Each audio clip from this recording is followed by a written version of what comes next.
Pour moi, ça a été la pire consultation de toute ma vie avec un médecin. Ça a été comme un cauchemar, mais j'ai peur que ça m'arrive à nouveau. C'est une personne mais très brusque. Elle m'a fait un frottis. Heureusement pour elle, je n'ai pas perdu mon bébé, mais j'ai perdu beaucoup de sang après cet examen-là.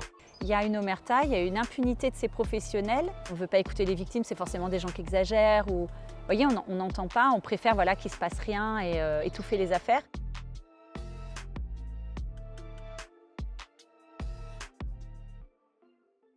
C'est la plus grave affaire de violence sexuelle impliquant un gynécologue dans l'Oise. L'an prochain, un homme sera jugé pour 92 viols et 25 agressions sexuelles aggravées. Une affaire majeure qui mettra au cœur de l'actualité la question des violences gynécologiques. Bon, faut déjà savoir de quoi on parle. Pour le Haut Conseil à l'égalité, on peut parler de violence quand il s'agit de non prise en compte de la gêne d'une patiente, de propos déplacés sur le physique ou jugement sur les choix de vie, les injures sexistes, les actes réalisés sans consentement, ou encore réaliser un acte ou refuser de le faire sans justification médicale, et enfin, les violences sexuelles. Voilà pour la définition, mais combien de femmes sont touchées ? Eh bien, on ne sait pas, il n'y a pas de statistiques. Selon la gynécologue Amina Yagman, auteure de Prendre soin des femmes, en finir avec les violences gynécologiques, une femme sur 5 est victime d'abus dans les soins médicaux. Pour ce reportage, on a discuté avec plusieurs personnes qui ont consulté la même gynécologue. Elles parlent toutes d'une expérience traumatisante. C'était le cas par exemple pour Anne-Laure qui était enceinte. Très hautaine, elle m'a fait plein de réflexions, notamment par rapport à mon poids, notamment par rapport à la personne que j'étais. Elle écoutait pas les réponses que je lui donnais, alors elle me posait des questions 72 fois, par exemple, est-ce que vous fumez, vous buvez, est-ce que vous... enfin voilà. Elle m'a dit qu'une personne obèse comme moi ne devrait pas avoir d'enfant. Elle m'a demandé comment j'ai pu tomber enceinte aussi. Et puis je me souviens, elle me disait, et du coup vous faites du sport? Je lui dis oui, je vais à la salle de sport. Ah bah faudrait peut-être en faire plus. En plus des propos déplacés, elle se souvient d'une médecin brutale, un avis partagé par Bénédicte, la cinquantaine. Elle aussi a donc consulté la même gynéco, nouvelle dans la région, elle avait pris rendez-vous avec elle un petit peu par hasard. Dès le début, elle m'a mise mal à l'aise. Parce qu'elle ne me demandait pas, en fait, de me déshabiller, elle m'ordonnait. C'était des ordres. À poil, monter sur la balance, monter sur la table. Dès le début, j'ai eu envie de partir. Et puis, dans un cabinet comme ça, non, on part pas. Je me suis exécutée. Donc, je suis montée sur cette table d'examen. Elle voulait faire un frottis qui n'était pas nécessaire pour mon motif de consultation. Mais ça m'a pas choquée plus que ça. Je lui laisse faire l'examen. Et là, elle m'a fait mal, mais mal à un point. Elle me donnait des coups. Je sentais que je saignais. Je lui demandais d'arrêter. Et elle n'a pas arrêté. Et là, elle m'a fait tellement mal que j'ai failli tomber dans les pommes. J'ai commencé à voir des étoiles, à voir la vue qui s'assombrissait, et je bougeais toujours pas. J'ai le souvenir d'un examen où j'étais comme collée sur une table, à ne pas bouger, à ne pas réagir. Son regard, ce regard en face de moi, je l'ai jamais oublié. J'ai eu l'impression qu'elle me torturait volontairement. C'est une personne mais très brusque. Elle m'a fait un frottis. Heureusement pour elle, je n'ai pas perdu mon bébé, mais j'ai perdu beaucoup de sang après cet examen-là. Je l'ai consulté dans mon 3e mois à peu près, et ça a duré jusqu'au 6e mois. Et en fait, comme j'avais une sage-femme, moi, à côté, qui me suivait en cabinet libéral, qui m'a quand même bien rassuré, qui m'a accompagné tout le long. J'ai été plusieurs fois aussi à l'hôpital parce que je perdais et du sang et de l'eau, donc j'ai failli perdre mon bébé, carrément. Donc, heureusement que ma sage-femme était là et heureusement que ma grossesse a duré. La gynécologue qu'elles ont consultée, bien sûr qu'on l'a contactée pour qu'elle puisse répondre aux allégations portées contre elle, mais elle n'a jamais donné suite.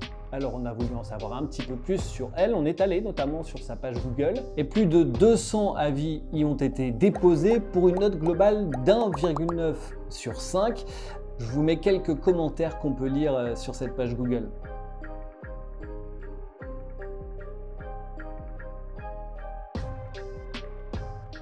Et l'établissement dans lequel elle exerçait avait-il connaissance de plaintes ou de signalements? On nous a fait savoir que la direction ne souhaitait pas communiquer. L'ordre des médecins, lui, nous en a dit un petit peu plus, évoquant des procédures en cours à l'encontre de cette praticienne. Quel genre de procédure? On n'en saura pas plus. En tout cas, il y a quelques mois, cette gynécologue a déménagé à plusieurs centaines de kilomètres en prenant bien soin d'ouvrir un nouveau compte. Parmi les avis déposés, 30% sont négatifs. C'est des anciens patients, notamment, qui conseillent de ne pas la consulter. Les 70% restants sont positifs. Enfin, à première vue, car quand on regarde de plus près, certains avis sont curieux. Des personnes qui ont mis 5 étoiles à son ancien cabinet et au nouveau, pourtant situé, comme on a dit, à plusieurs centaines de kilomètres l'un de l'autre. D'autres ont laissé 5 étoiles. Problème, tous leurs autres avis se situent dans la ville dans laquelle la gynéco exerçait auparavant. Alors, vrai ou faux, ces avis? Seule certitude, le nouvel ordre des médecins, dont dépend la gynécologue en question, nous a fait savoir qu'elle n'avait fait l'objet d'aucune plainte ou de signalement à ce jour. Anne-Laure et Bénédicte affirment, elles, que leur rendez-vous avec cette professionnelle leur a laissé des séquelles à la fois psychologiques comme physiques. Depuis cet examen, moi j'ai mal tout le temps. Je suis arrivée dans son cabinet, je marchais, je n'avais jamais eu mal aux jambes et depuis j'ai mal dans ma jambe droite tous les jours. J'ai pas eu une nuit de sommeil depuis 4 ans et demi.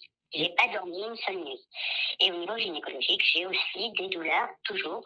Pour moi, ça a été la pire consultation de toute ma vie avec un médecin. Je suis restée peut-être un quart d'heure dans son cabinet et j'ai eu l'impression que c'était une éternité. J'ai peur que ça m'arrive à nouveau. Même là, d'en parler encore aujourd'hui, ça me traumatise. J'ai peur d'aller voir des professionnels et de tomber sur une personne encore comme ça. Une professionnelle comme ça ne devrait pas exister, quoi. C'est pas possible. Et surtout que je me dis qu'en plus, elle continue à exercer, qu'elle continue à recevoir des patients, c'est juste pas possible.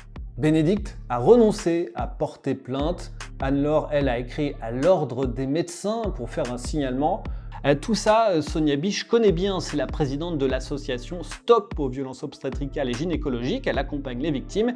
Elle-même a connu des violences lors de son accouchement. Il y a la possibilité de faire un signalement à l'ordre des médecins, mais attention, il faut marquer clairement plainte, parce que sinon, si ce n'est pas marqué, ils font tourner ça comme une doléance. Et la doléance, ça leur donne... en fait, ils n'ont aucune obligation ni de vous répondre, ni même de contacter le professionnel, ni même de la former, ni absolument rien du tout. La seule chose, c'est que l'ordre des médecins, après, il faut qu'ils agissent. Si c'est des faits relevant des agressions sexuelles ou du viol, c'est peut-être plus approprié une plainte en justice, mais c'est vrai que ça prend du temps aussi. Mais après, il n'y a pas non plus d'injonction à porter plainte parce que c'est aussi toujours aux victimes, vous voyez, de faire l'effort. Ça coûte cher d'avoir l'avocat. Il faut aussi être en forme pour pouvoir raconter comme si on était un peu mis en cause. Et laisser un avis Google, est-ce que c'est une bonne idée? Bien oui, mais en fait, ça dépend de ce qu'on écrit. Parfois, des professionnels portent plainte pour diffamation. On peut quand même détourner en mettant un avis sans citer exactement ce qui s'est passé, mais souvent il y a quand même des personnes qui arrivent à dire à fuir, personne pas du tout bien traitante, m'a fait extrêmement mal. Donc en fait, il faut prendre conscience que les gens vont être très mesurés dans les avis négatifs parce qu'ils ont peur de la diffamation. C'est ce que vit Yael l'an dernier. Cette trentenaire change de région, elle a besoin d'un rendez-vous de routine avec un gynéco, elle en trouve un rapidement.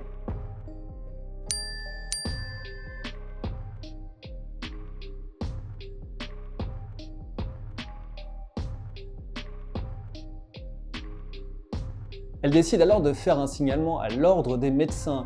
Le praticien, lui, en retour, nie les accusations formulées contre lui. Il qualifie même Yael de personne au profil psychologique particulier. Surtout dans un mail adressé directement à la jeune femme, il lui demande de retirer son avis Google sous peine de poursuite pour diffamation.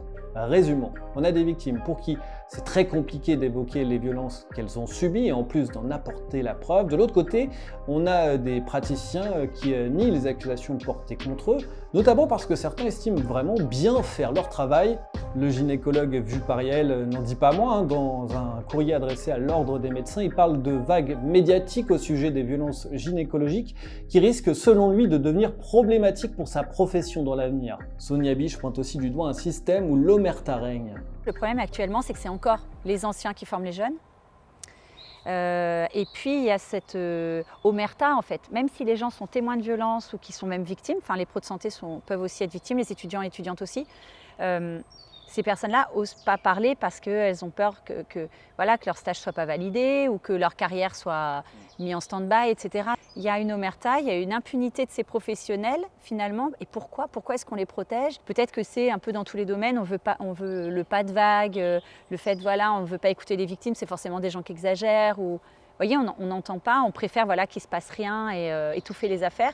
Mais du coup, ça ne va pas dans le bon sens, quoi, parce que ces gens-là qui sont défaillants, ils font des centaines et des centaines de victimes toutes les années où ils ne sont pas suspendus. Sonia Biche milite pour une évolution de la législation. Une proposition de loi a bien été déposée en fin d'année dernière à l'Assemblée. Elle prévoit la création d'une infraction pénale spécifique pour, par exemple, les actes pratiqués sans consentement, les pratiques intrusives, inutiles, répétées ou douloureuses infligées sans justification médicale claire. Le texte veut aussi renforcer les sanctions, suspension temporaire ou définitive, ou encore la création d'un registre avec les noms des professionnels qui ont été sanctionnés. Mais pour l'heure, cette proposition de loi reste sur la pile des textes à examiner.